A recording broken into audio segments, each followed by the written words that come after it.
Good evening. It is January 27th, 2017. This is the Resistance Report.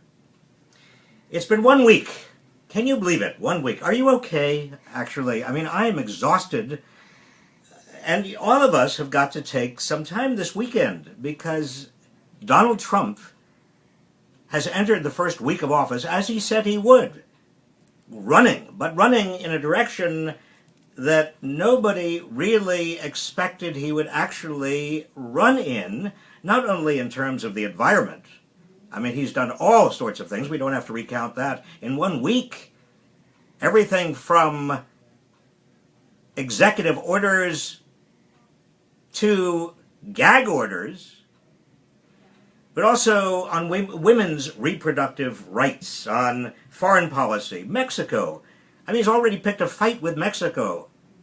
European leaders. In fact, I've talked with several European ministers, not obviously heads of state, but who tell me that they are at wit's end. They don't know what's going to happen. They're very, very worried because Donald Trump is sending the message that Europe doesn't count, he doesn't care about the European Union, and NATO is obsolete.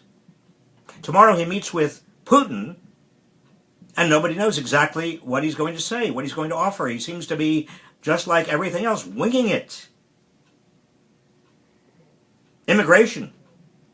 This week, a whole slew of orders on immigration, building his wall, not allowing in refugees from Syria, also discriminating against nations, about discriminating against Muslim nations. and there are also lies. I want to distinguish, if I may, between, on the one hand, all of the policy things that he is doing that many, certainly progressives and liberals and a lot of independents, a lot of people in the middle, don't like. And again, on the environment, women's reproductive rights, on foreign policy, on immigration, you name it. I want to distinguish between all of that and what Donald Trump is also doing, even in his first week, on democratic rights, on civil liberties. He lies. We know that. We've known that for a very, very long time. But his lies about the crowd at his inauguration, he is obsessed by that. In fact, this morning he tweeted a tweet that gave a shout-out to somebody named Greg Phillips. Have you ever heard of Greg Phillips? I had not heard of Greg Phillips. Greg Phillips is as far as I could tell, a crackpot who came up with one tweet a while back that suggested that there was a lot of voter fraud. And Trump is based in his entire assessment of voter fraud, 3 to 5 million, on the basis of Greg Phillips. And Mike Pence, the vice president, said to Republicans yesterday that the administration is going to have a wide-ranging probe of voting rolls. What does that mean? A wide-ranging probe of voting rolls? What does this mean for democracy? Is it going to be a license to Republican legislatures to restrict voting even more?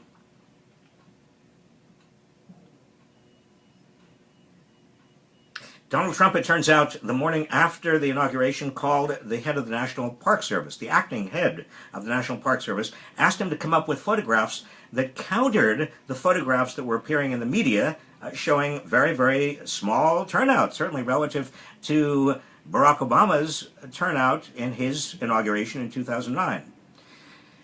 Now, think about this for a second. The President of the United States calls the head of an agency and asks for information that justifies what the president wants the public to believe. Is there any limit to that? Where could that lead? It's just like going to voter rolls, having a big investigation of voter rolls. Do you see the fundamental threat to democracy? A gag order on the EPA and EPA scientists, a disparagement of the press, disparagements continuing. And it's not just Donald Trump, but also the people who are working with him, calling the press all kinds of names. Just the night before last, Steve Bannon saying the press were the opposition party. Now, I want to put this in the context of threats to democracy. We can have our differences, Republicans and Democrats, liberals and conservatives, over policies. And these are not new. They are positions that are different. We've taken different positions on the environment, on women's reproductive rights, on some aspects of foreign policy, and certainly on immigration over many, many years. And we can fight it out, and we can hopefully come to compromises. But this second set of issues over democracy, over civil liberties, having to do with big lies, taking on the press, attacking the press, calling up the agency heads, trying to get evidence that counteracts what everybody else can see and everybody else knows, launching an investigation of polling, wide-ranging probe of voting polls. And these things are different. These things we don't, Democrats and Republicans, or the right and the left, conservatives and liberals, we don't fight about these things because we understand that a president cannot and should not do these things. They undermine our democracy. So at the end of the first week, we've got to resolve, number one, we have got to protect our free press. That is very important. I mean, if nothing else, if you don't right now have a subscription to the New York Times or the Washington Post or any other big newspaper, get a subscription. Support them. They need our support. Number two, we've got to protect scientists and the truth and fact and analysis gatherers in government. Any way we can. We've got to invite them to blow the whistle on attempts to gag them and prevent them from telling us the truth. And number three, we have got to honor and protect our high-level civil servants. A whole level of State Department people were kicked out or left because others above them were kicked out. Now, I said to you recently, my suggestion that you join with others, friends, neighbors, family members, that you start a kind of resistance group, or you might call it an indivisible resistance group. Indivisible because that is the handbook that is so helpful in terms of organizing and mobilizing. I would urge you to do that this weekend or next weekend. Just start. Find out the facts. Make sure everybody knows the truth. Make sure that they are spreading the truth. Organize with other resistance groups. Create sister districts. Organize and mobilize at the grassroots. And obviously march and demonstrate. Make sure Trump doesn't get away with it, or at least he knows most of us out here are worried about what he's doing. Also get Republicans involved, conservatives involved on the democracy issues. Now they may have very different views about the environment and women's reproductive rights and foreign policy and immigration, but the core issues that I am talking to you about tonight, having to do with our democracy, get some conservatives, get some Republicans to join you. They ought to be as concerned, in fact many of them are as concerned as you are, as I am. We don't want to make this democracy or these democracy issues of simply Republicans versus Democrats, because if they become partisan issues, it's easy for Trump to say, oh, well, that's just partisanship.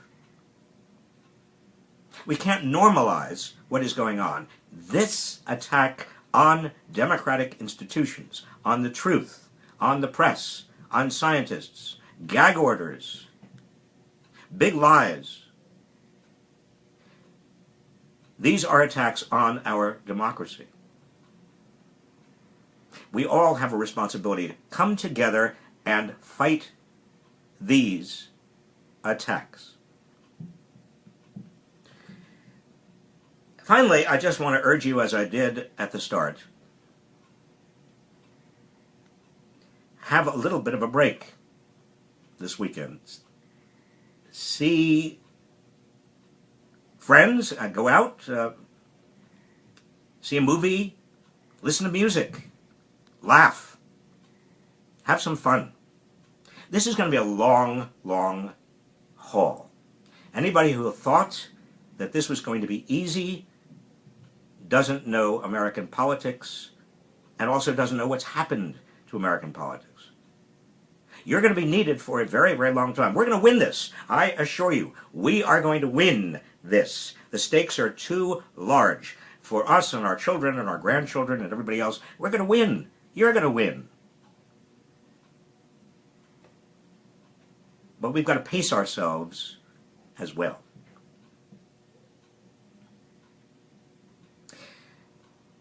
The first week has been a tough week. By the way, I have never seen as many leaks coming out of a White House as I've seen this week. You know, I've been around many White Houses.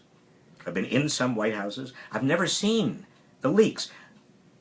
The Donald Trump White House leaks, and the kind of leaks are leaks about, essentially, the leaks say, over and over again to the press, they say, we know that he needs to be managed. We know that he is a child. We know that he's impulsive and that he's crazy, but we will manage him. We will manage him. Just be assured, we will manage him. That's the subtext of all of these leaks. The problem is they're not going to manage him.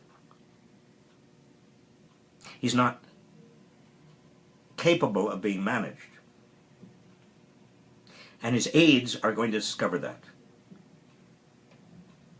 So what do I predict? I predict either Donald Trump is impeached or the 25th Amendment is invoked, and that means the major officers and cabinet members get together and essentially fire him. That's what the 25th Amendment is all about, being fired because you're incompetent. You don't have the mental competence. This is a man who has a serious personality disorder. And on that upbeat note, I want to wish you a really restful weekend, and we'll see you Monday.